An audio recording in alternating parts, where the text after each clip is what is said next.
Miss Lanier. This early, you'll have to take the local. All right, Phil.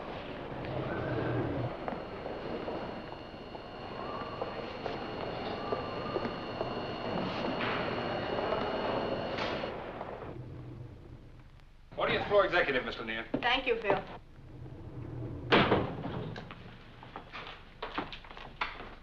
Good morning, Miss Lanier. Good morning, Martha. I couldn't find a cab anywhere. Such a lovely day, though. 40th floor executive, Ramsey and Company, Miss Stevens. I'm sorry, sir. Our switchboard doesn't open till 9. You should be able to reach him shortly thereafter. And that's correct, sir. Mr. Staples begins with the company today. I'll leave you a message on his desk. And would you put this on Mr. Staples' desk, please? Yes, ma'am. Mr. Staples will be in Mr. Quinn's old office, executive corridor. Yes, I know. I said deliver it, not read it. Yes, ma'am. Executive, 40th floor, Miss Stevens.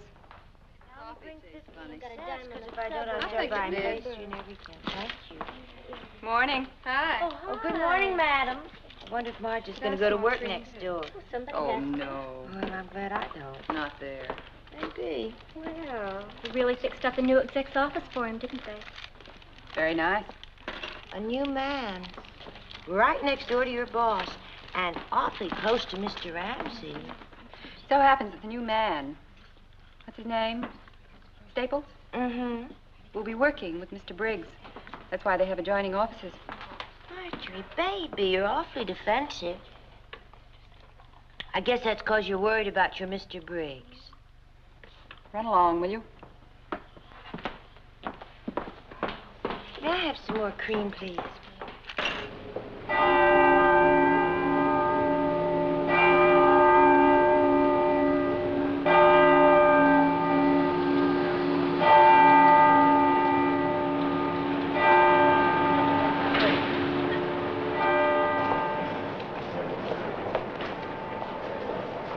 Next car, please. Next car. Next car, please. Okay. Next car. Harry, Charlie, Joe, express down. No stops for Jan.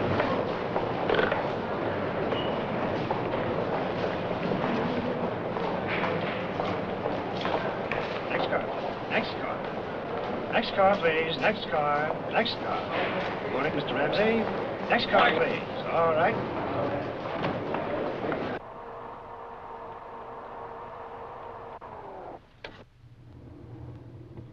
Thank you, Lenny. Yes, sir. Miss Lanier, Miss Stevens. He's here. Thank you, Martha.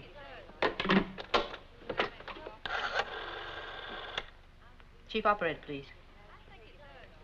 Miss Phillips, you can put this morning's 3 long-distance calls through to Mr. Ramsey. Portland, Dallas, St. Louis offices. Good morning, Mr. Ramsey. Morning, Miss Lanier.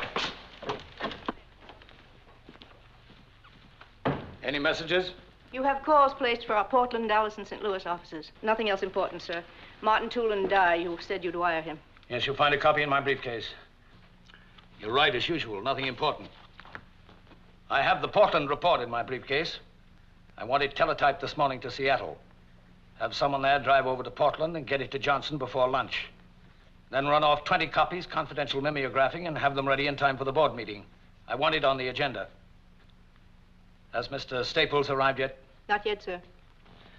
Delay that meeting until 10 this morning to give you time to get the report mimeoed and distributed. I want it read, and carefully. Get word underground to their secretaries that no one is to count on making any early luncheon appointments. And make a note. Staples is to sit 1 down from Vandeventer on my left. Yes, sir. Let me know as soon as Mr. Staples arrives. Yes, Mr. Ramsey.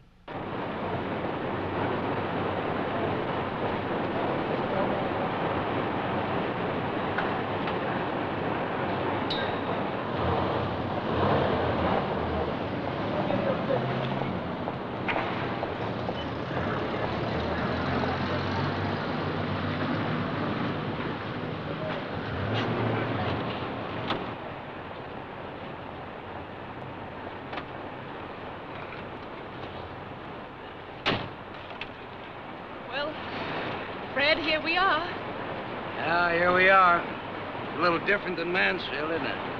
Now I know what a mother feels like when a child goes to school for the first time. Oh, goodbye, Mother. Looks big, doesn't it? Oh, give me a chance, honey. Maybe I can cut it down to my size. Well, I'm a little late. Shall I call you when I... No. You, go on home after you finish shopping. And find a garage somewhere around Midtown to park the car. I'll phone you on what train I'll be on, huh? Bye-bye. Goodbye, darling.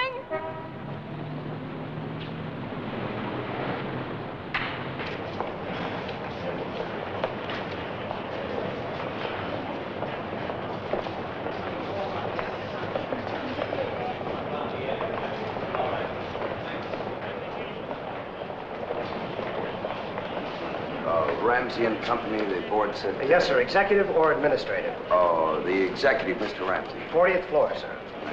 Morning. Morning. Oh, you want the tower, sir. The tower elevator, sir? It'll be down in a minute. Oh, I'm sorry, thank you. My pleasure, sir. Good morning. Good morning, Ed. Good morning. Good morning. Good morning.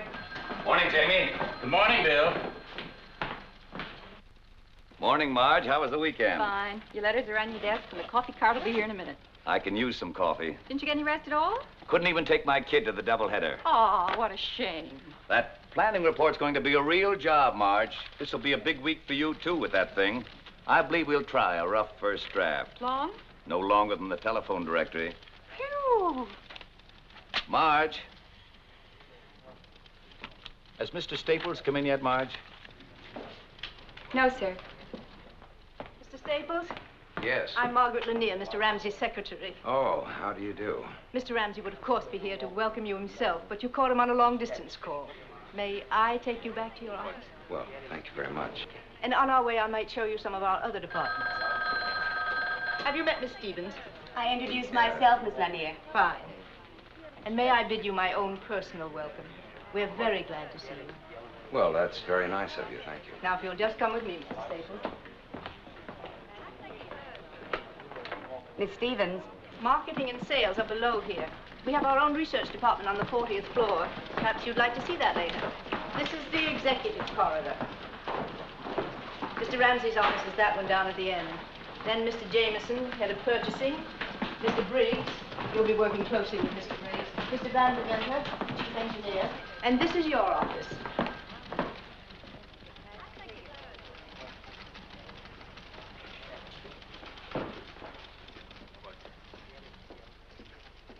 Isn't it nice? I hope you like it. Mr. Ramsey was told by someone in your old office that you were especially fond of this period. Wasn't your office in Mansfield furnished in early American? My furniture consisted of 2 filing cabinets and a surplus metal desk off of a destroyer escort. No, it's really very attractive. Very. I appreciate it very much indeed. Excuse me, Miss Lanier. Anne said you wanted to see me. Oh, yes, Marge. Mr. Staples, this is Miss Fleming. How do you do? How do you do? Marge, will you see that Mr. Staples has everything he needs in the way of office equipment?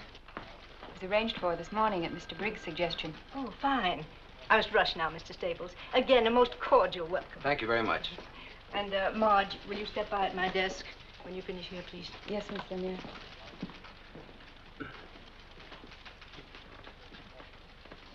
I think I better explain the phone system, Mr. Staples. There are 4 lines. 1 is your private line, direct to outside. 2 is for conference calls. 3 is for inter-office. And 4, this button is for your secretary. Oh, I'm sorry. May I? Oh, yes, thank you. Yes, I think I have that. Let's see. Outside, inter-office, conference. Yes, that's fine.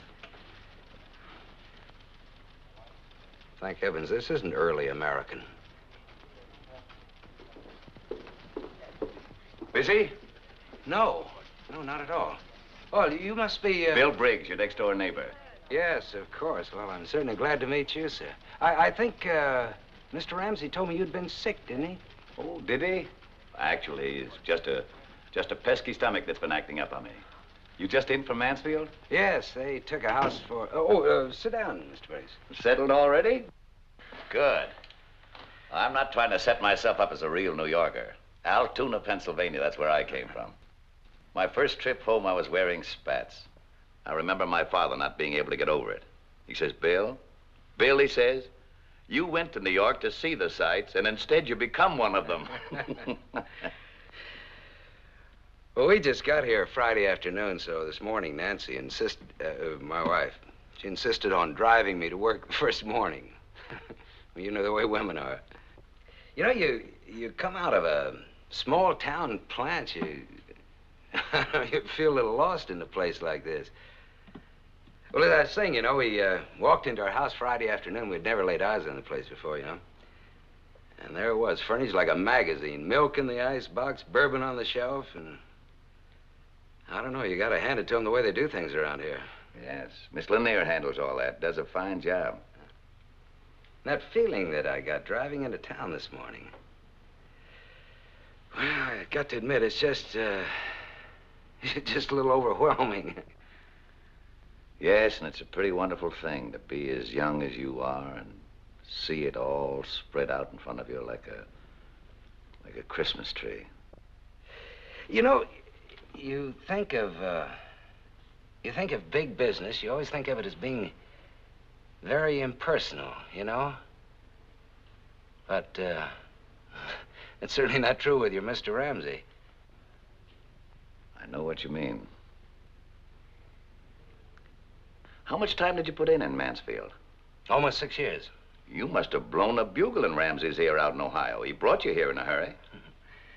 Well, actually, I wasn't at all sure I wanted to come to New York, but, this Ramsey is a pretty dynamic man. Yes, I know. You see, you've been with the firm some time now, haven't you?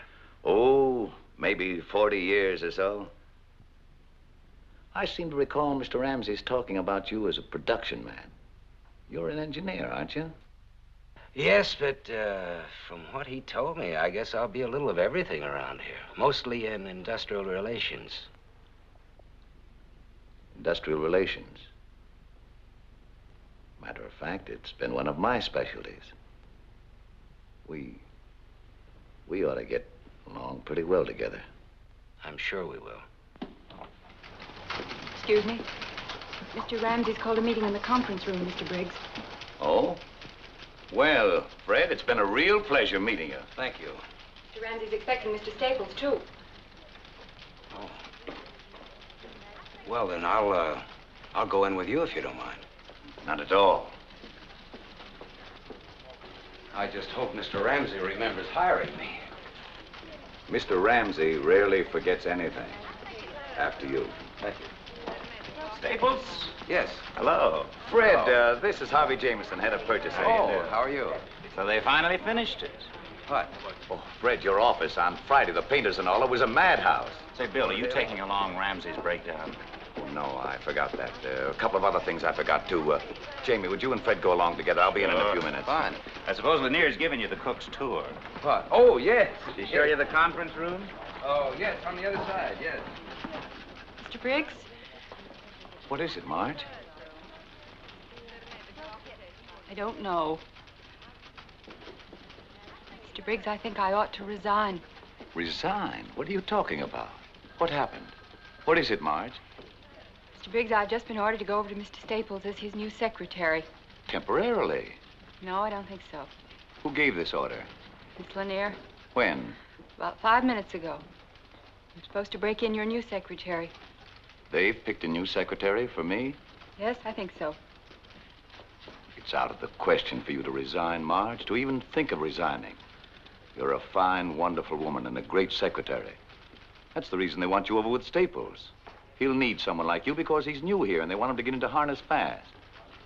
Who can tell, Marge? One of these days, that stomach of mine, pretty perverse organ, and I'm tired. You know, as it must to all men. Mr. Briggs? Have you any idea who your successor is? Yes, they've chosen Sylvia Trammell. Miss Trammell. It is so ordained. So be it. She's new, but she's supposed to be very good at dictation. Well, we'll give her a chance to prove it. Mr. Briggs,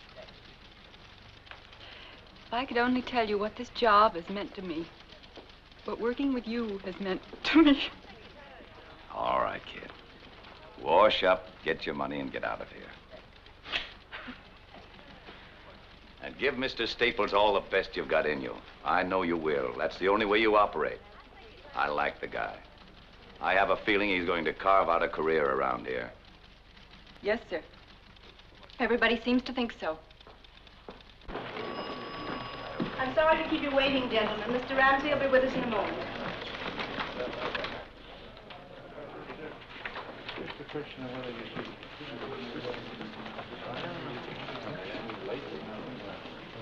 I'll see you after.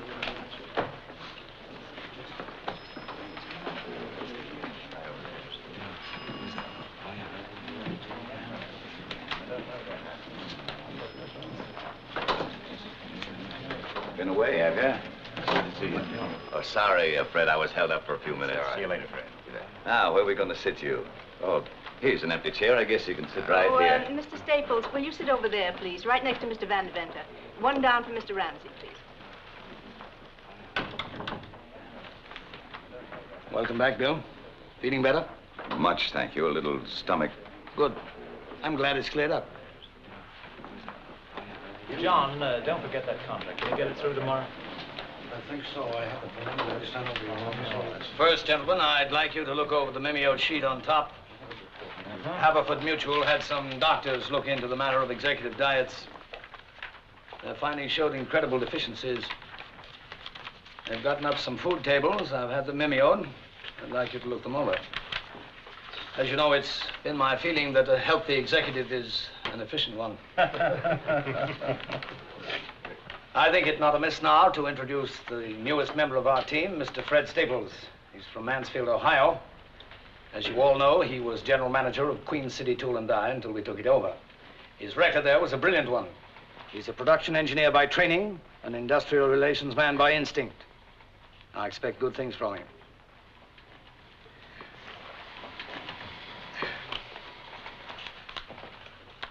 Oh, you've probably met everyone, but just for the record, reading from left to right, Mr. Jameson, head of purchasing. Yes, we met.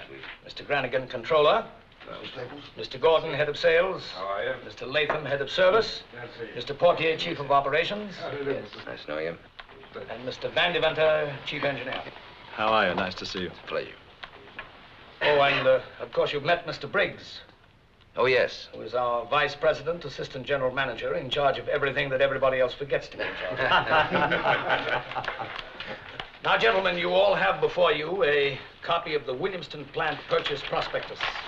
Mr. Jameson, did you attach your supplements? It's right there, Mr. Ramsey, page 17R, under process equipment. And Mr. Granigan, the stock purchase plan I outlined, I have your comments here? You do, Mr. Ramsey. Good. Feasible, is it? Very much so, in my opinion. Good. Well, that about winds it up, unless there are any further points to be made. I do think, Mr. Ramsey, if we could keep the transaction under wraps for a bit, at least during the preliminaries. You know what'll happen to the stock quotations if it leaks out that we've agreed to purchase. I've arranged it this way. The stock quotation as of yesterday morning... You seem to be straining at the leash, Mr. Briggs, or am I mistaken? You mentioned here that probable time of purchase would be sometime in June. Are the plants to be in receivership until then? That seems to be what it says. That means 6 months with improper maintenance of equipment. Oh, I doubt it, Bill. I've had two of my best men out there for the last 6 weeks. Oh, we had a varying voltage problem, but that was taken care of. You know, maintenance-wise, I doubt if there'll be $1,000 worth of deterioration. How about goodwill? What about it? The plant employs 900 men. That's half the working force of the village. So? So what do we do with these men? Cover them with cosmoline and put them away in a drawer until we get ready to resume production? I thought your concern was for the plant. And what good is the plant without the men? You chop a village payroll in half for 6 months and you might not have a plant because you might not have a village. Mr. Briggs, if we may be permitted to disregard for the moment the considerations that you have brought up, what about the rest of the plan? I'd say it was adequate. Adequate. That, gentlemen, is the kiss of death, believe me. I've known Mr. Briggs for a long time. When he says something is adequate, what he means is that it is entirely inadequate. I must admit to feeling a concern over some 900 men suddenly deprived of a livelihood. Mr. Briggs, if you would do me the goodness to look at what I consider to be a fairly elementary business principle. By putting 900 men out of work temporarily, we may ultimately employ twice that number in the same town. By cutting production costs as a result, we will then be able to compete more favorably in the market. Thus, we'll be able to sell more goods. We're not going to ruin that town, we're going to make it. I should think, Mr. Briggs, that after 30 years, you'd be able to think beyond the tongue-clucking stage and come up with something resembling an analytical point of view. I was under the impression I'd given you a point of view. I saw none. I perceived what amounts to a rather emotional little tidbit that was decidedly more charitable than cooperative, and by no means thought through. I asked, I believe, for an objective view of a business venture. From you I got, and I seem constantly to be getting, a very negative response, if any at all. Adequate, I believe you said. Well, Mr. Briggs, this little move will save us conservatively $500,000, which we'll be able to put back into the business. I must say you take a liberal view of adequacy. I didn't intend to make a central issue out of this, but I did feel it important enough to air in this meeting. Well, you have aired it in this meeting. I think it's a good thing you did.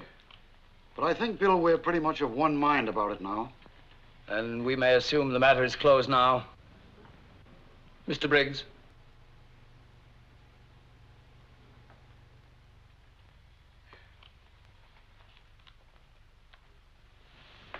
How about you, Mr. Staples? Do you have an opinion? No. No, I think not, Mr. Ramsey. Why not? Well, frankly, it's a little out of my grasp at the moment. I don't know anything about the firm, its corporative setup, reasons for bankruptcy, or for that matter, its product. I'm afraid I'll have to pass. Good answer. I respect thoughtful judgment, Mr. Staples. Congratulations. We'll adjourn now until 2 o'clock. I'm sorry we got started so late this morning, but I wanted this analysis mimeoed for your inspection. After lunch, we'll take up the Portland report, which you have before you. Mr. Granigan attended the stockholders' meeting there on Tuesday, and we'll begin our discussion with his report. That's all. All right, sir. Oh, Bill. All right, come and have some lunch, eh? No, thank you. Oh, Bill, wasn't there something you wanted to speak to me about before? Nothing important. Fine. Tummy's all right, eh? Cast iron. Couldn't be better. Good. Keep it up. Oh, Staples. See you later. You bet. Good to have you with us, Staples. Thank you. The arrangement's satisfactory? Oh, yes, just perfect. I'm sure you'll be hearing from my wife very soon about that. It's a beautiful house. Beautiful country up there. I'm sure you'll love it. Oh, see you later, Bill? Oh, Fred. Briggs is working on a project now, a comprehensive planning report. The point is that it's very important, most important indeed for our future program, and it's far too big a job for Briggs, or for any one man to handle. Now, what I want you to do is get your finger in it. Certainly. What What I mean is more than just your finger. You understand? Yes, Mr. Ramsey, you make that quite clear.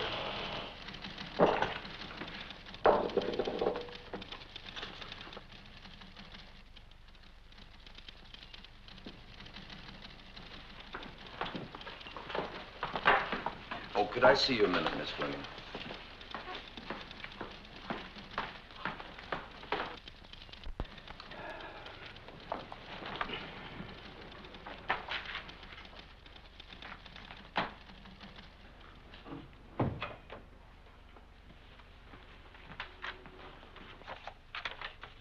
Yes, sir? Oh, I wonder if you could check for me, please, as to who's to be my secretary. I need some notes typed up. I'm to be your secretary, Mr. Staples. But I thought Mr. Briggs... It was arranged for, just before the meeting, Mr. Staples. I take it you'd rather remain with Mr. Briggs. I was Mr. Briggs' secretary for 7 years, Mr. Staples. Well, in that case, I see no reason why I shouldn't be able to get someone else. It was Mr. Ramsey's idea. Do you want to give me those notes now? No, Why don't you have your lunch first, Miss Fleming? We'll take care of these when you come back.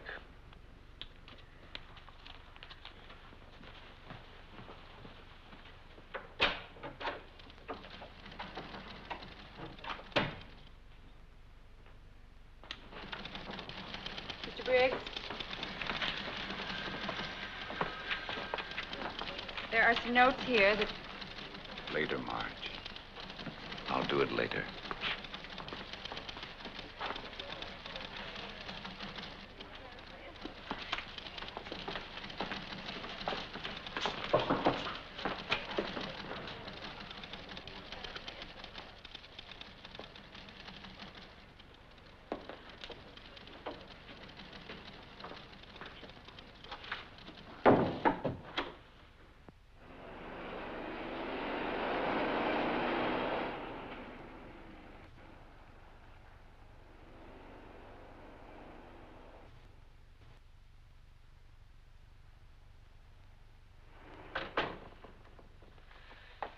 Darling, you didn't say anything about my new hairdo. Do you like it?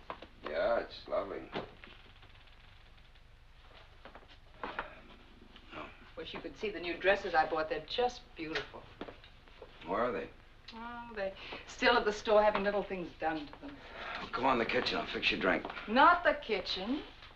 The library. Oh.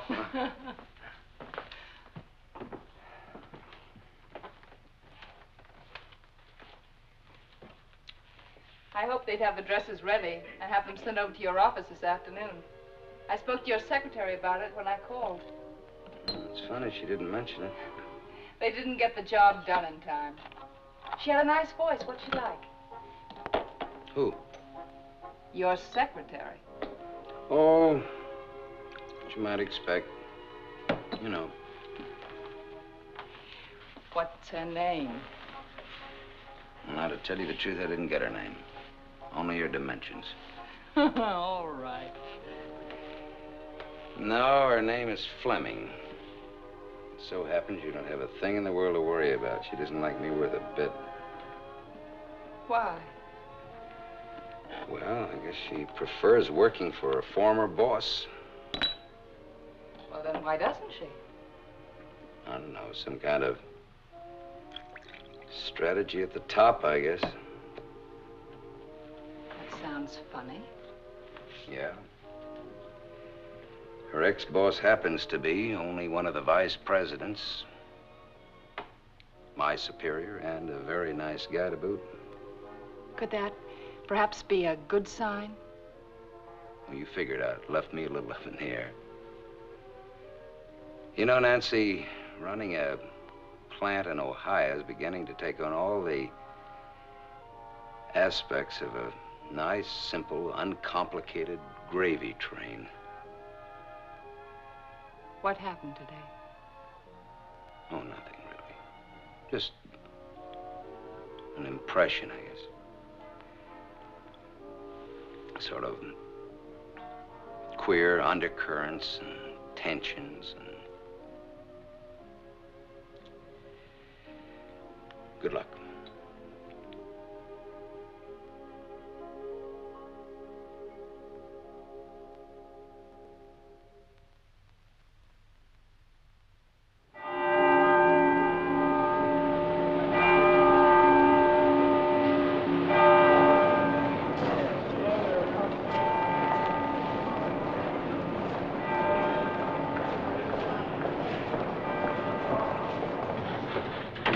Ramsey? Good morning, Mr. Ramsey. Stevens? Fine, thanks, Jerry. Let me see that breakdown again. Oh, sure. Miss Fleming, would you step in for a minute, please? Yes, Mr. Staples. No, that's not the one. Oh, sorry. Let me see this. Yeah. Now, this is the only one that I have cross-indexed for division, so don't let him keep it. I want Billy to take my letter from Henry Jacobson with him. Oh, yes. Now, look, Billy. Henry is a nice, sincere guy, you know? Made out of Bessemer steel.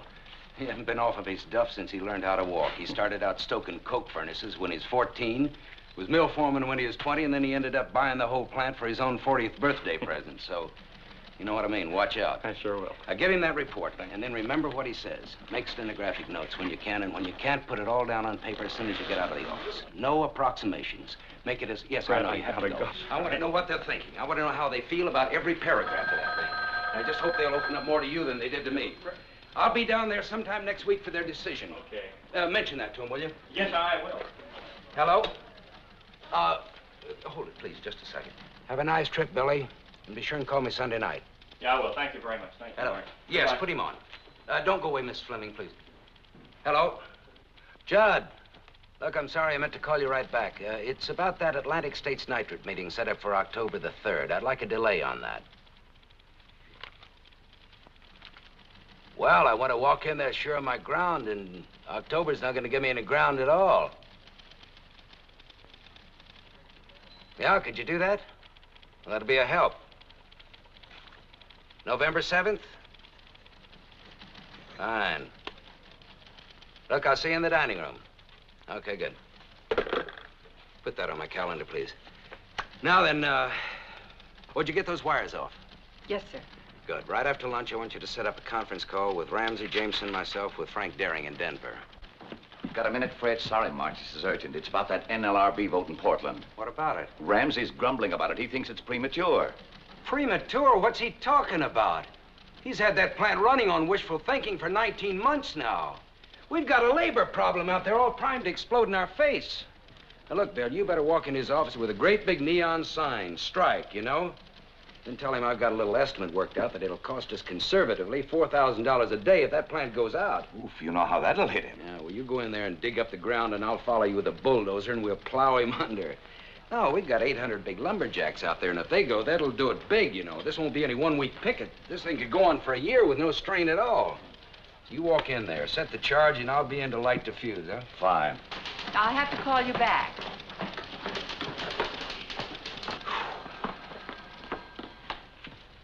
Is 2:30 convenient for your call to Denver, Mr. Staples?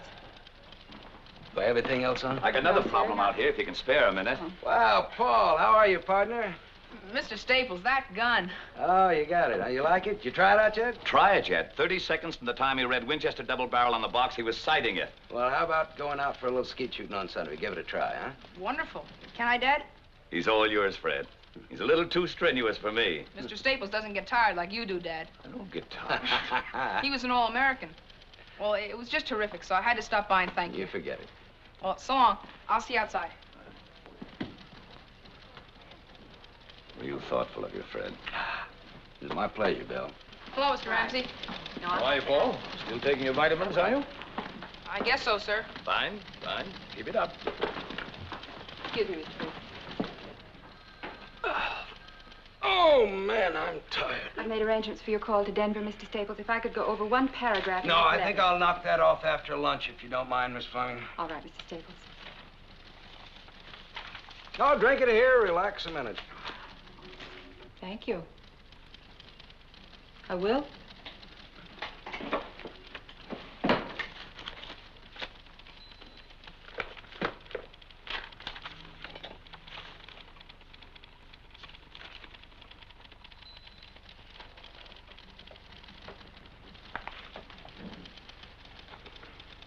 Would you like some of mine?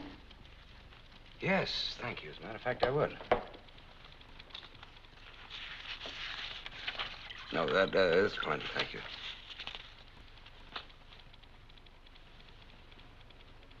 Where'd you play your football, Mr. Staples? Oh, Ohio State, but don't ask me the years. I won't tell you. I won't ask you. Anyway, I feel about 3 times older than when I first came here. They've kept you busy. Yes, they sure have.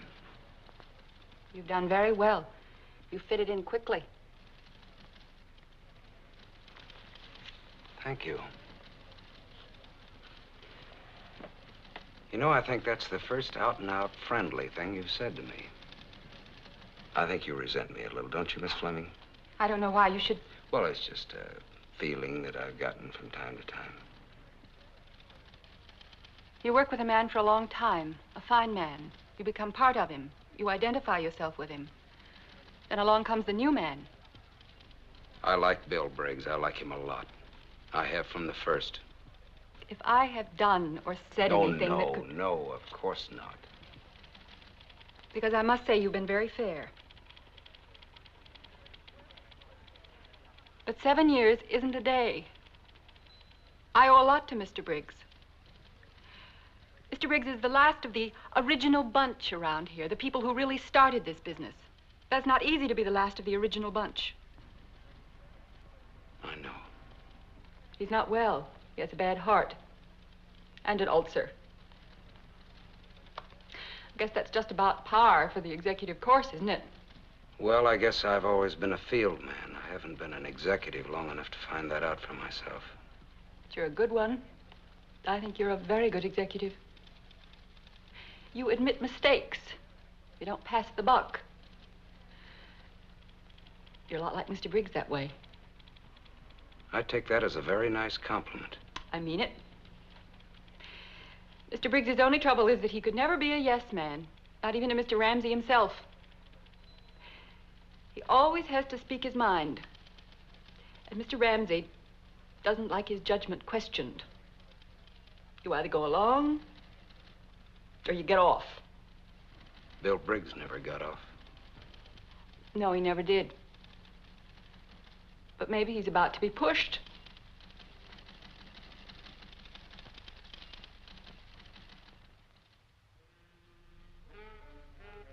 He blew up at the next round, and then Howard went right by him with a 65. A 65, I ask you. 7 birdies, and he sank an 82-foot putt on the last green for an eagle. Oh, hello, my dear. You know, that's some golf. Yes, indeed, it's wonderful.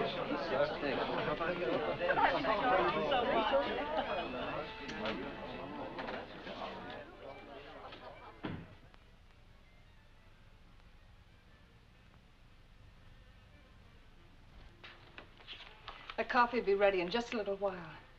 Fine. You know, my father's recipe for coffee was to mix salt and chocolate with the grounds. Cook them all up together. He'd never drink anything else. Sounds wonderful.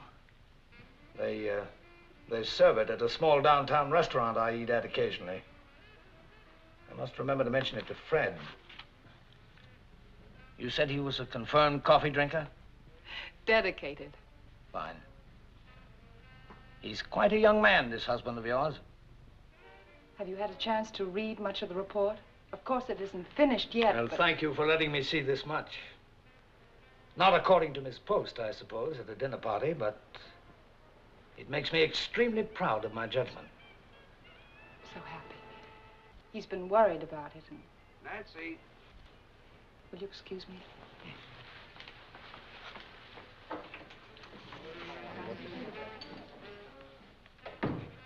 Wonderful party, you two.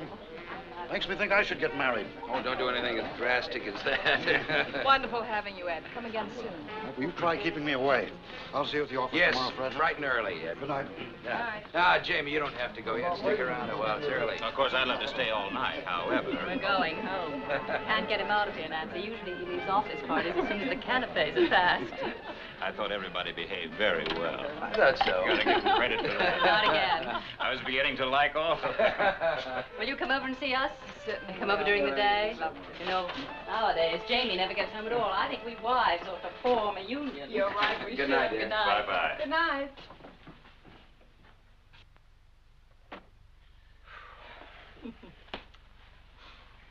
I wonder what happened to Bill Briggs tonight. Oh, darling, I forgot to tell you. He phoned earlier. He said he wanted to come, but he just didn't feel up to Oh, it. Nancy, I wish you'd have called me to the phone. I wanted to talk to him anyway. Darling, Maybe you if were I'd have... busy. Well, I know, but I... What about Ramsey? Is he planning to spend the night? No. He just gravitated towards the library and made himself cozy. It sounds a little like artificial gravitation to me. You didn't have anything to do with it, of course. Well, he's really an amazing person. You know, I expected a real tycoon, but he's so simple, almost childlike. Baby, I just hope by mistake you never wander into a jungle. Good night, Jack. Good night. Good night, dear. Thank you. A wonderful party. Thank you. Some interesting reading matter here, Fred. Very interesting reading. I took the liberty of accepting your wife's kind invitation to look over your report. Oh, really? Good, heady stuff. Good, solid thinking. And some of it is better than good. Of course, I can't say that I agree with all your conclusions, but I listen to arguments. It'll be good to hear arguments for a change. Good arguments. Well, I can't tell you what a relief that is. We really sweat that one out. Fred, I like a man to show initiative. I like a man who's not afraid to think a new thought, to take a different kind of step on his own. With your permission, I'll borrow this extra copy of your report just overnight. But for now, I can say I'm very impressed. Well, of course, we haven't finished this thing yet, but Bill and I feel that another week or Bill? week... You mean Briggs? Yes, sir. Well, we work together on this. Oh, come now, Staples. I pride myself on my sense for style. I can link what I see with what I know to be peculiar to a certain individual. And I know Bill Briggs' work. I've been exposed to it since I was of voting age. This isn't his style. It isn't his brand of thinking. Well, I don't know what Nancy could have told you, but Bill and I work together. Fred, learn to accept success. It's tougher sometimes than learning to accept failure. Don't take half of your accomplishment and hand it out gratuitously to the man on your left who hasn't the stuff to do it on his own. That's charitable, humane, and it makes you feel good. But it's not business. Mr. Ramsey, I'd like to clear up one point. There'll be a meeting on Tuesday, Fred. We can discuss the report then. I assure you I don't want any undue credit. I never extend undue credit. Ask anybody. Ask your friend Briggs. You think I'm tough on him, don't you? I am tough on him. Well, I think Bill is... I think he's a good man. He was. And grandfather clocks were good clocks, and Stanley steamers were good automobiles, but you can't run them in competition today. I must say that I like some of his ideas very much. Very much indeed. So do I. Some of them. Not many.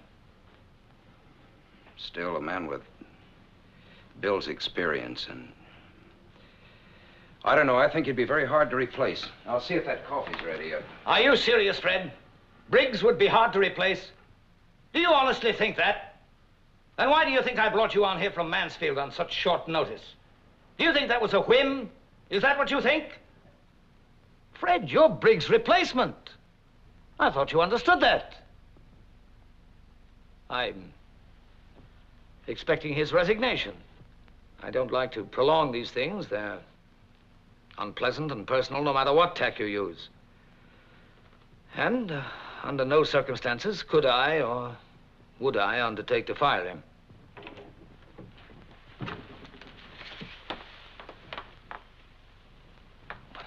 Coffee's in the living room. I thought perhaps you'd like to go in there. It's quiet. Look at the time. I really must go. It's been a wonderful evening. Sorry you have to leave so soon. I really must. My coat, I think, is in the bedroom. Oh, yes, of course. I'll get it for you.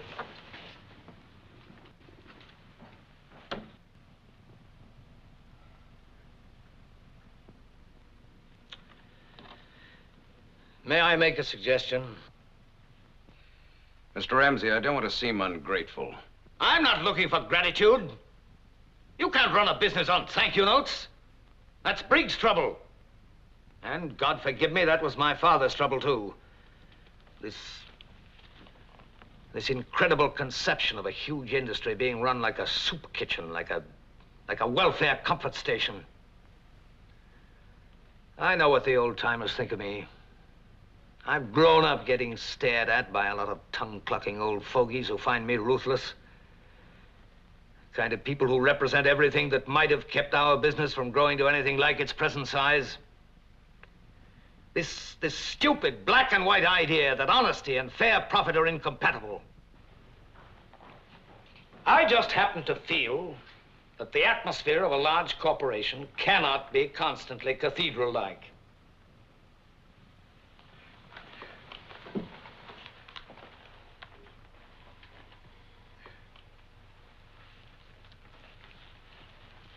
Thank you, Mrs. Staples. And again, thanks for a wonderful evening.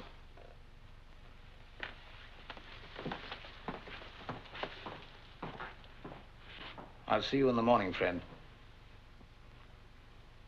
You didn't steal that promotion. You won it. Remember that.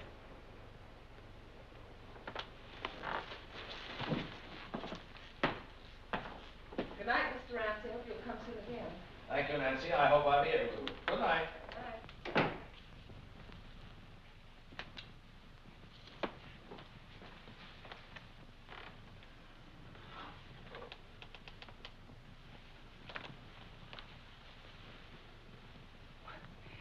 What was that all about? I'm Bill Briggs' replacement. Vice presidency. You must have really spread it on. Listen, a little rare roast beef and wifely pride don't get you that kind of a promotion. Yeah, I'll take something a little more. A little misrepresentation for one thing. A little switch in authorship for another. You told him I'd written that report. I did not. I told him Bill had helped you. But Nancy, this is Bill's basic idea. Oh, the same set of ideas that he's had for years. I gathered that much. You gave it life, you made it work, you made it practical. Even so, Nancy, I don't want any part of it. Oh, Fred, I happen to know what you contributed to this. I also know that you can't stand winning if you have even a nodding acquaintance with a loser. I don't like stepping on another human being to get into a capital gains bracket. Ramsey's stalking that poor guy like an animal. He'll whip him to death if he has to make him resign. I didn't hear you tell Mr. Ramsey that he was mistaken. I didn't hear any clear-cut defense of Mr. Briggs. If you don't want to be successful, go and tell that to Nancy, Mr. Ramsey. He'll give you a will you broom, please? and you can check in at 7 o'clock every night, but don't Now, tell look, me. I don't want to argue about this. Neither do I. I just want you to answer me. Did you tell him that your wife was mistaken? Did you tell him that you were taking vows for something you did not do?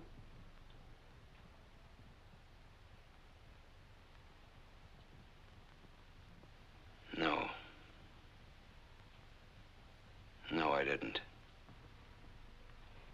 Why not, Fred? Why not?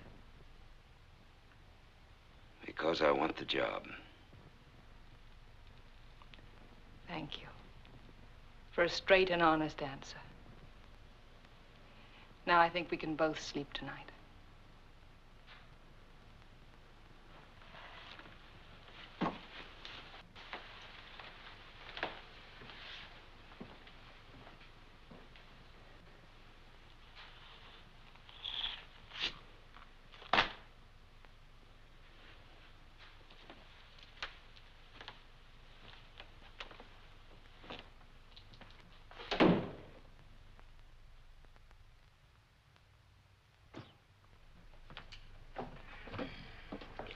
Hi. Good morning, Paul. Where's Cora? She's late, I guess.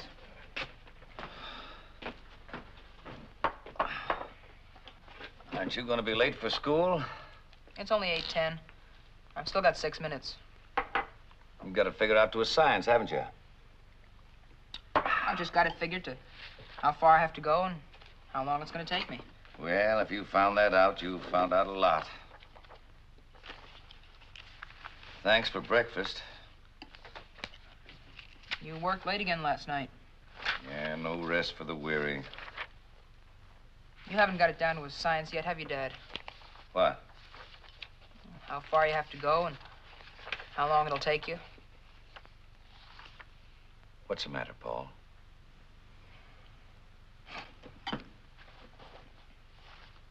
Here's last night's doubleheader, the one we were going to see. Oh, I forgot all about it, Paul. I'm sorry. We didn't miss much. I watched it on television. Crummy doubleheader. The Braves took both of them. You're lucky. The Yanks are playing tonight, aren't they? Yeah, they play the Red Sox. Let's start all over again. You meet me at the office, we'll have dinner, and then we'll go to the game together. Sounds good. It's a date. You're on. So long, Dad. Have a good day, and... if you can't make it tonight, would you give me a call at school? I've raised the world's worst pessimist. At 8 o'clock in the morning, you're figuring out the worst possible thing that could happen at 6 o'clock tonight. Upstairs in my room, I've got a drawer full of tickets to ball games we've never seen. Because of that stuff. But, call me if you can't, Dad. It's important. I'll make it this time, son. Can't you have another glass of milk and maybe tell me about last night's doubleheader? I'd be late. Wish I could. So long, Dad. Take it easy. Sure.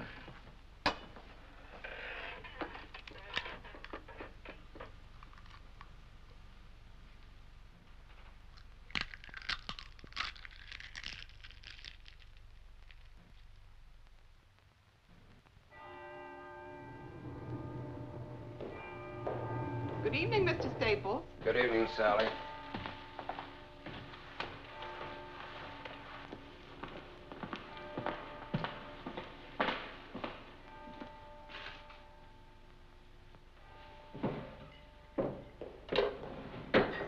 Paul?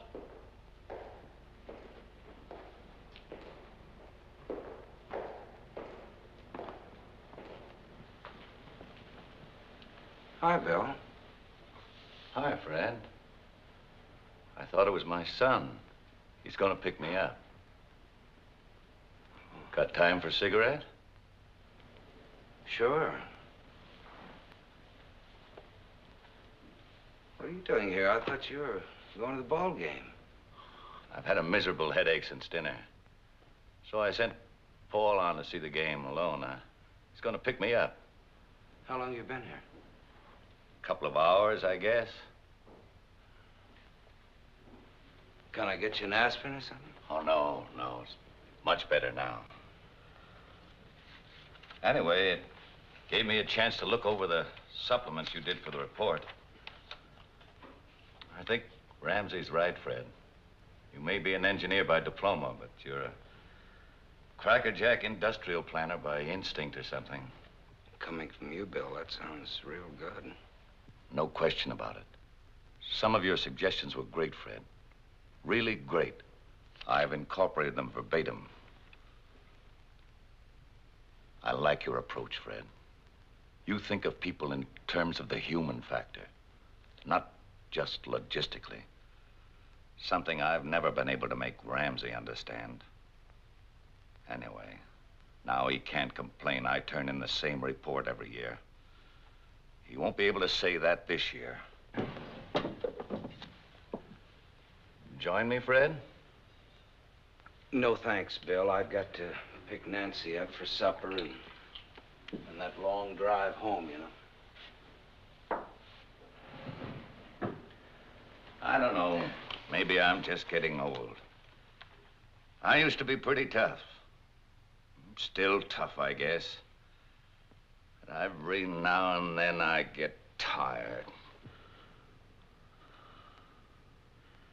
Tired of arguments, tired of battling, tired of the whole bloody mess with all this fancy organization and super finagling. Oh, I know it's legal and modern and all that. It's what they call the trend, isn't it? In the old days, things were a lot simpler. Businesses grow, Bill. This business didn't grow. Not since old man Ramsey passed on. It's been added to. That's not growth. It's just plain acquisition, a business of stock transfers and bank loans, manipulated by hired shysters and their sharpshooting accountants, and organized and controlled by a barracuda like Walter Ramsey. You sure you won't have a snifter, Fred? I wish you would. No. Well, times change, Bill. You know that. But do they always change for the better? Old man Ramsey could walk down a production line and call every man by his first name, and get called by his first name in return. No, I know that feeling, believe me. He didn't need public relations experts. Honor was enough. Character. And he never sold a share of stock in his company either. Not till the Depression came along and he had to raise cash or go under. And do you know why? Because he would not lay off one single man. That's the kind of man Jim Ramsey was. Now I sit in that fancy conference room with Jim Ramsey's son.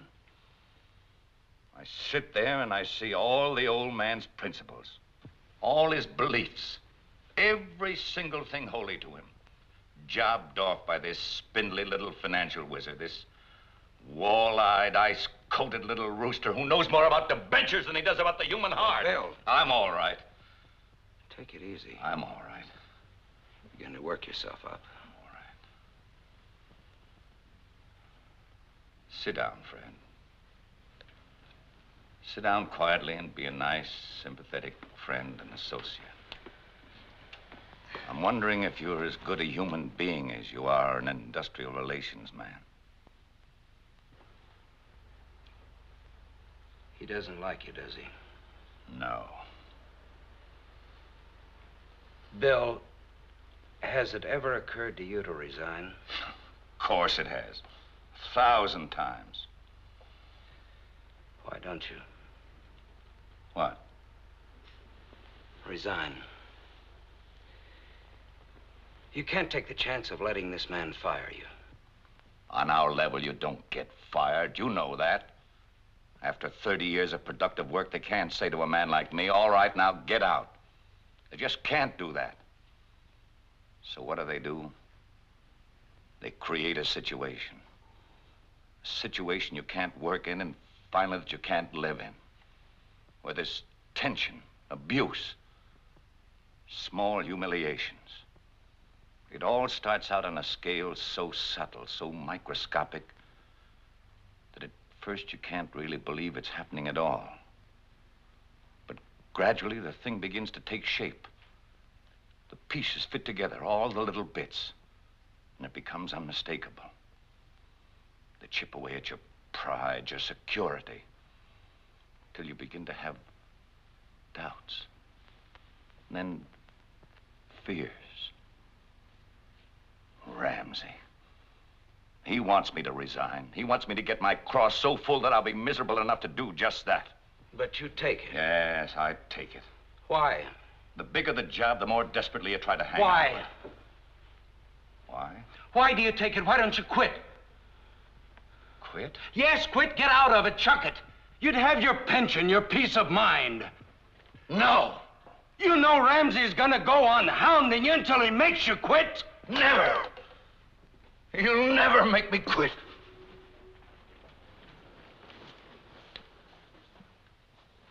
Bill, I wish I could understand why you go on taking it. Because I'm weak, I guess. Because I'm 62 years old and I don't think I could get another job. How's that strike you? How do you think? Once in a while, I have a dream. I dream I'm sitting in that conference room and he starts working me over. I'm just smiling, see? Perfectly calm, and I'm taking it. I don't show the slightest resentment.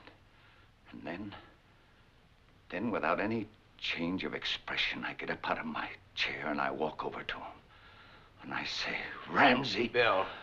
Ramsey! Bill! Ramsey, I say! And then I smash him! Bill! And then I smash him again! Bill, get a hold of yourself! And I hit him again! What's wrong with you? And I hold him up! Bill! Get up, Ramsey, I say! I'm not through yet! Bill!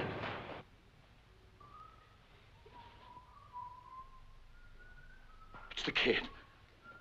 He's coming to pick me up. Fred, I don't want him to see me, not like this. You're all right, Bill. Just sit down now. No, he can't see me like this. Fred, help me. Help me. All right, I'll take care of him. You just lay low for a minute. I'll see he gets home. All right. Tell him I left early to get some Bill, rest. please be quiet. Please, Fred, hurry. Be quiet.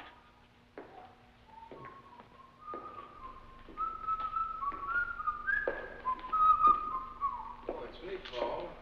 Oh, hi, Mr. Staples. Man, what a place by night. Where do they keep the caskets? How you doing, partner? Dad said I should drop in and pick him up. Oh, well, he went on home. He needed a little rest. Oh, good. He's under orders not to work late. He can't seem to keep away lately. Always work, always worrying. No wonder he's number 2 man. Suppose I drop you off at Grand Central, Swell, thanks, Mr. Staples. Ever since I can remember, he's been married to this place. Mom used to say the same thing. They were great together, Mr. Staples. Mom and Dad, they used to yell and argue and carry on. He was a fighter. It was great growing up. I remember.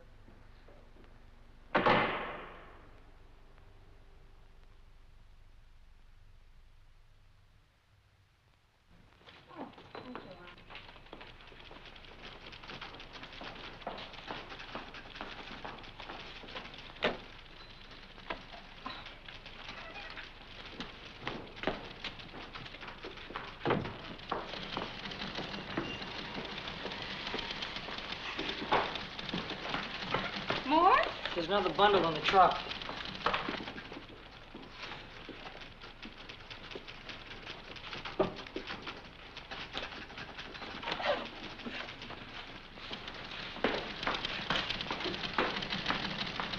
Mr. Staples, you left your hat in Mr. Briggs' office? Oh, Fred, I have the Stanley contracts made up if you'd like to take a look at them. Later, please. Bad night.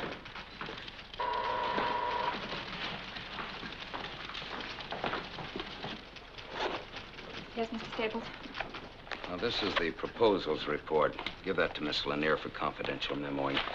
Tell her that Mr. Briggs has the only carbon. Is he in yet? No, sir. Mr. Staples? Yes. It's not signed. How would you like the names? In what order? First yours, or first Mr. Briggs? Oh, I don't care. It makes no difference to me. But in joint projects, Mr. Staples... I really don't think it's too important. Put Mr. Briggs' name first, if you like. Just give it to Miss Lanier right away. I'd like this thing printed by afternoon, if possible. That's all, Marge. Yes, Mr. Staples.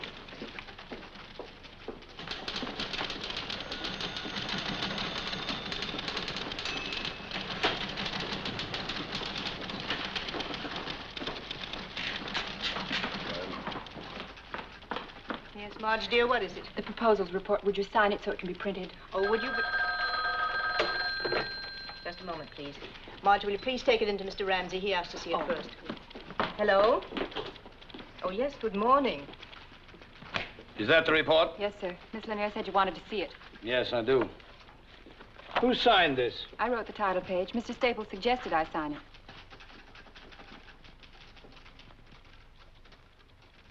Print it.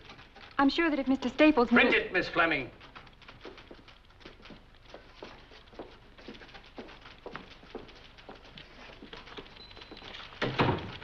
I can sign that report now, Marge.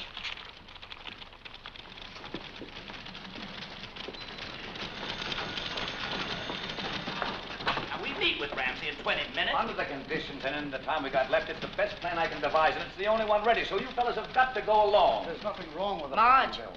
I can This sign will that not be report nasty now. and hold us up for a while. You've got to alter Section B and review the... Thank you, Marge.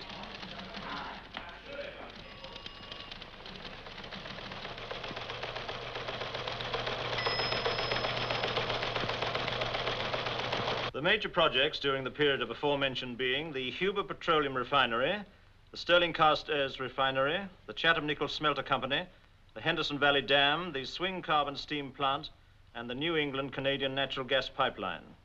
Good report, Van. Thank you. I got a real feeling of activity during your reading. The next item of business is the project's proposal report. Clearly of the greatest single importance on our docket this morning. I must say, and I'm sure you'll all agree, that I am not given to enthusiasms at the drop of a submission. But of this, I feel impelled to say that it is unique in effort, ingenious in thought. To Mr. Fred Staples of our organization goes my heartfelt thanks and congratulations. Besides being our newest member, he seems to be shaping up as among our most astute. This set of proposals is ingenious, comprehensive, and fresh. Congratulations. Your success is a reaffirmation of my own judgment. Mr. Ramsey. Of my own good judgment, I may add. Mr. Ramsey. I prefer not to be drenched with modesty, Mr. Staples. This is not modesty, just the extension of credit where it's due. Bill here is as responsible as... Is your name about to be used in vain? I don't think Fred would use my name in vain. And it's refreshing to find someone not suffering from over-modesty. What I was trying to say is that we worked on this project together. It's a combined effort. I'm sure it was. Well, as long as that's understood. Oh, it is, it is. It's just that I feel reasonably competent to assess individual performances and to single out those that I feel should be singled out, with all due regard for Mr. Staples' concern for his fellow man. Now then, if Mr. Briggs' ego has been sufficiently nourished... I don't think Fred brought this out to feed my ego. Oh, well then whatever it was that prompted his precipitate dash to your defense... There was no dash to my defense. Why don't we drop the thing, Mr. Briggs? I hate becoming entangled in absurd little personality conflicts. I'll put a star by your name on the front cover if that'll make you happy. My name is no longer on the front cover. Mr. Briggs. You're twisting the entire thing to make it appear as if I were grubbing for some sort of recognition. Mr. Briggs. I find it unfair, Mr. Ramsey. We have a full agenda. If you feel so bruised that you must persist in prolonging this discussion... Mr. Ramsey! Let me finish, Mr. Staples, if I may. We have only one purpose here, to work. We cannot hope to accomplish this if we must be continually subjected to these singularly unbecoming strains and tensions, these childish claims and counterclaims. Mr. Briggs, I ask you a simple question. Is it or is it not within my province to credit a man with a job well done? Of course it is. Then may we drop it now? Only if it's clearly understood that I don't submit to any of these calculated discolorations of a man's worth. As to a man's worth, Mr. Briggs, I think I've proven myself a competent judge. I ask you to recall that I built this business from a scratch pile of used lumber and a few machines into a giant. And I made few mistakes in doing it. Few mistakes in business and few mistakes in judging men. Well, you've made one this time. This report... I refuse to engage in a running fight because a supposedly responsible official of this company persists in wasting time haggling over credit. That is not fair. I was not haggling over credit. This is a joint report that we worked on. Don't presume to tell me what's true and what is not true. What am I, some kind of idiot that I can't recognize another man's thinking? Whatever your abilities in the past, Mr. Briggs, your work hasn't shown this stamp of originality and talent in 10 years. A man slips, clutches, he loses his grip, he tries to hang on by someone else's. You have no right to say that. Bill, will you please speak up? Do, by all means, Mr. Briggs. You think I'm mistaken, do you? Shall I go through 150 pages and point out to you line by line where another man has taken over for you?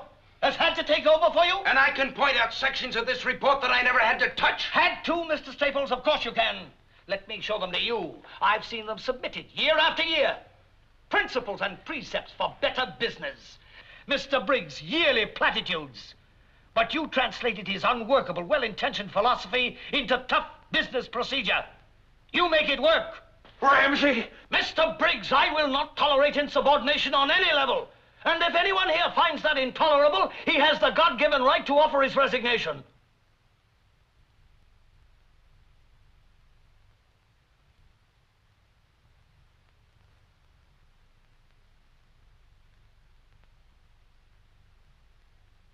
Bill, please. Mr. Ramsey, I had no intention of seeming insubordinate.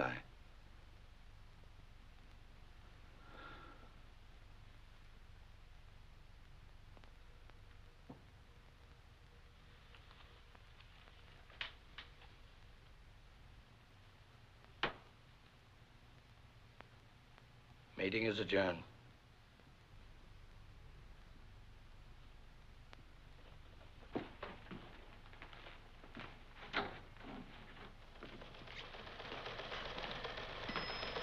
Mr. Briggs.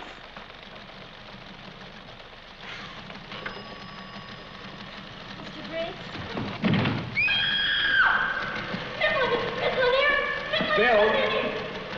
Bill, can you hear me? Little bottle of pills. Coat.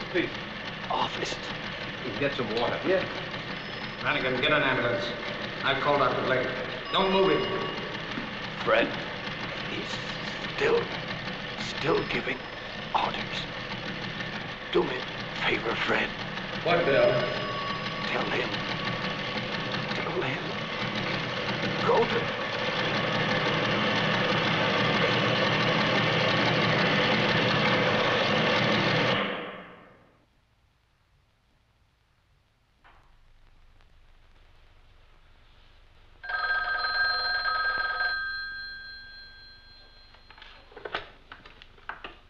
Hello?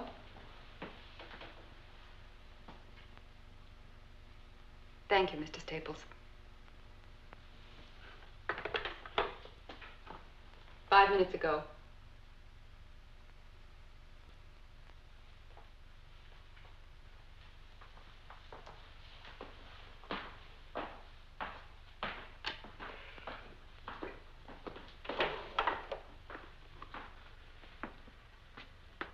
Just had word from the hospital. He died 5 minutes ago. Thank you, Mr. Brannigan.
Nancy, what are you doing here?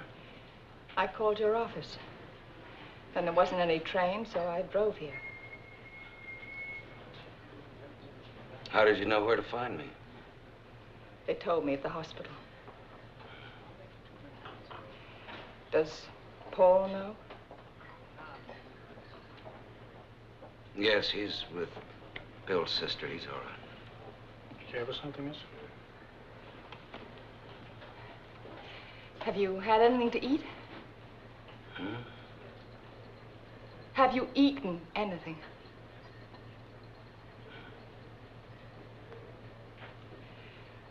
Fred, what happened? Nothing. Not a thing. Except a murder. There were witnesses, too, plenty of us. And no one lifted a finger to stop it. Fred. Nancy, I know I didn't lift a finger. Don't know. I'm not going to have you going around in sackcloth and ashes for something that you did everything in your power to stop. You begged him to resign. You know that. What more could you have done? What more could anyone have done? Nancy, I think you'd better go home. Would you take this, please? Are you coming? No. Then I won't go. I want you to go home and start packing. Where are we going? I don't know. Somewhere, anywhere.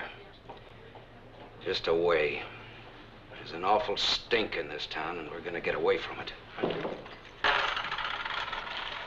Come on, I'll put you in the car. No, I'm not going to leave you alone.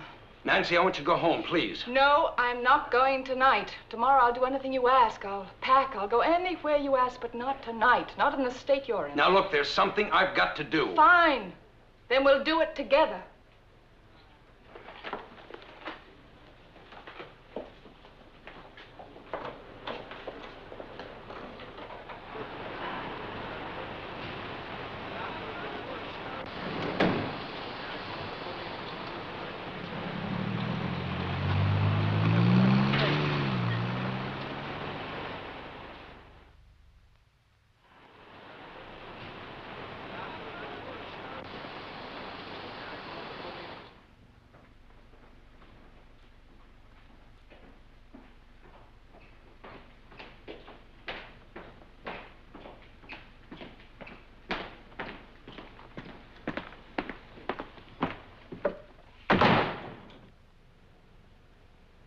Bill was supposed to go to Lansing tomorrow morning for a meeting with Phillips. You'll have to take his place. I believe I've already mentioned that. Yeah, you mentioned it.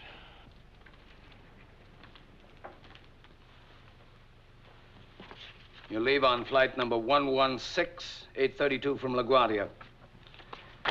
Miss Lanier will meet you at the airport with your reservation and all the memoranda and correspondence pertaining to the negotiation. You'll have 3 uninterrupted hours in the air to familiarize yourself with all the details. I have no interest whatever in the Phillips matter. What was that? I'm telling you that I don't want the job. I'm through. I'm quitting. I resign as of now.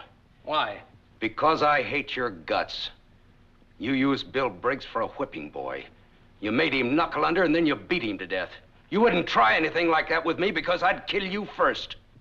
I'm not a nice human being. What else? You're nothing but a freak. You drive your people into peak efficiency if they can make it, or a grave if they can't. Because Bill Briggs lacked the strength to and the stand up. capacity. He was second in command. He had a lot of responsibility to hold, and he cracked under it. It was his business, too. It's no one's business. It belongs only to the best, to those who can control it, sustain it, nurture it, keep it growing. Right now, it belongs to us because we're producing. But in the future, it belongs to whoever has the brains, the nerve, and the skill to take it away from us. Well, they can have my share of it right now because I don't want any part of it. What do you want from me? Apologies? I don't apologize. What else? A nice unsullied conscience? You walk out of here with a halo because you spoke your mind? What do you do then? Go to work for some nickel and dime outfit run by nice people who won't challenge you and prod you and goad you and drive you to a height you never even dreamed of? A company where there's nothing to fight for because you're the best and there's no competition? Where everything is handed to you and nothing is worth fighting for? I want you to stay. I don't think you understand, Ramsey. I don't like you. I don't like anything about you. I didn't hire you to like me. All right, I'm not a nice person in your eyes. But whatever I am, you learn more, grow more, and do more here with me than anywhere else on earth. I want you to stay because I need help on my level. And you're the only one who's able to function there. Be a conscience for me if you want. Be anything you like. And if it's something I don't like, you'll know about it soon enough. I think you're strong enough to take it.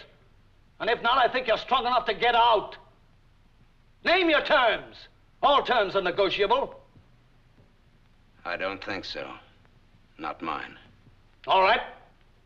I just as soon not waste any time doing trading. As of now, your salary is doubled. Your stock option is doubled right down the line. Your expense account is whatever you make it. Add to that a new title, Vice President. I want a lot more than that. You're not going to take me on as just another vice president you can push around. You take me as someone who hates you down to the bare nerve. Nothing in the world will ever change that. I'll argue with you, contradict you, fight you in every way I know how. I'll do everything in my power to push you out and take your place myself. Go ahead and try. Mr. Staples, you have yourself a deal. Have it drawn up. No reservations now? Yes, one. Bill had one pitiful little dream that someday he'd walk in here and break your jaw. I reserve the right to have that wish for myself. I'll have it drawn into the contract, with a little rider giving me the same privilege.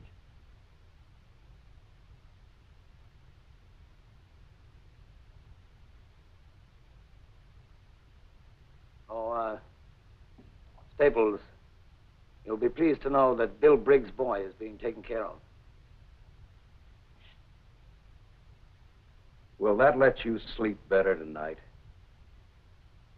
It begins, huh? It begins. Fair enough? Fair enough.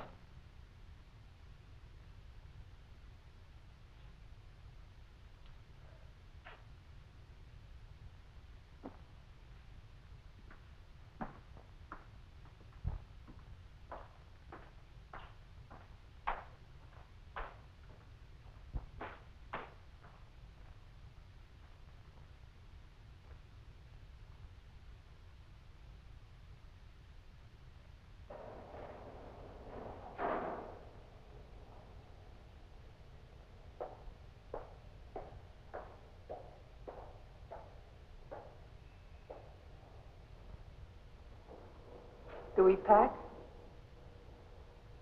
No. We stay. On whose terms? Mine and his. Are you satisfied? Yes. Oh, Fred. You know, it's easy enough to chuck something you think is wrong, but I don't know, this way maybe there's a chance. I'm so happy. Well, we'll see. I've got to go to Lansing. Morning plane. When will you be back? Tomorrow night. I'll be late. Aren't you always?